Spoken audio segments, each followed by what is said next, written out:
સાહેબ અમારા સાસુ છે ને 5 નો સિક્કો ગળી ગયા છે તો કાઢી દ્યો ને. એ તો ઓપરેશન કરવું પડે, એમ નો નીકળે. હા તો ઓપરેશન કરીને કાઢી દ્યો. અરે 5 રૂપિયાના સિક્કા હાટું એટલી કાપકૂપ ન કરાય. ઉભા રહ્યો, અલ્યો 10 રૂપિયા લેતા જાવ. મમ્મી મમ્મી મને સાપ કરડી ગયો. હે હું વાત કરેશ? લે લે ડોક્ટર ને ફોન કરું જલ્દી. હલો ડોક્ટર સાહેબ, મારી વહુને સાપ કરડી ગયો છે. હે ઝેર કાઢવું પડશે, એને હારે લાવવો પડશે. હા હા હાલો, જા જા જલ્દી સાપને ગોતી આવ. કેમ સાપને? અરે એનામાંથી ઝેર કાઢવું પડશે, નહીં તો ઈ મરી જશે. બોલો ફોન આવ્યો છે.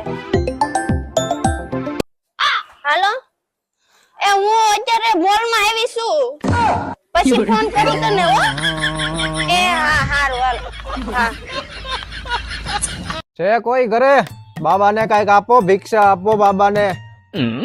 લ્યો બાબા. વાહ બચ્ચા, બાબાની કૃપા તમારી ઉપર રહેશે, ખુશ રહો. ખુશ ક્યાંથી રે બાબા, પતિ ભાગી ગયો છે. તો તમારા છોકરા ખુશ રહે. પતિ જ નથી તો છોકરા ક્યાંથી હોય બાબા? તો તમારા ભાઈ બેન ખુશ રહે. ભાઈ તો નથી પણ મારી બેન ને લઈને જ મારો પતિ ભાગી ગયો છે. મમ્મી લે, મમ્મી આયા નથી. મનીષા મમ્મી ક્યાં ગયા? અરે મમ્મી ગયા તેલ લેવા. ભાઈ ખબર છે હવે તને મમ્મી નથી ગમતા, એટલે એવું નહીં કે પછી ગમે એમ તું બોલવા મન. મમ્મી ક્યાં ગયા તા? આ તેલ લેવા ગઈ હતી, મનીષાને કહીને તો ગઈ હતી, એને ન કીધું તને? ક્યાં જાસ મનીષા દોડા દોડ? અરે શાક લેવા જાઉં છું. આ સાયકલ લેતી જા, ફટાફટ આવી જવાય. હા ઈ સાચું.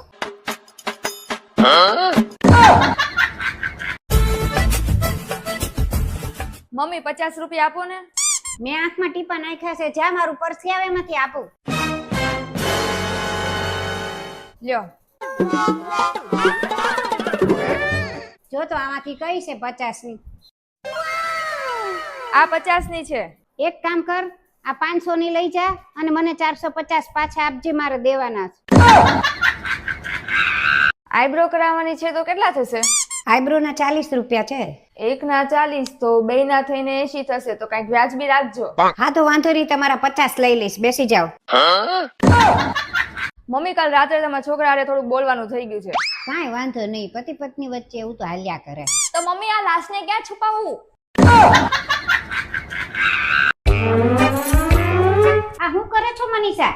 કઈ નહીં, ડોક્ટરે એમ કીધું છે કે તમે જેમ કપડા સારી રીતના ધોઈને પહેરો છો ને એવી રીતના શાકભાજી તે સારી રીતના ધોઈને વાપરો, એટલા માટે હું આમાં ધોઉં છું. મનીષા મને 12 થી 100 રૂપિયા મળ્યા, પણ ઈ સોની નોટ તો મારી હતી. પણ મને તો 50 ની 2 નોટ મળી. પણ ઈ તો પડી ગઈ હોય તો 2 કટકા થઈ ગયા હોય કે નહીં? પહેલાના જમાનામાં આવડો મોટો ઘૂંઘટ કાઢતા, ખબર છે તને? હા ખબર છે ને. હવે કેમ ઘૂંઘટ ટૂંકા થઈ ગયા હાવ? હવે જીભ લાંબી થઈ ગઈ ને એટલે.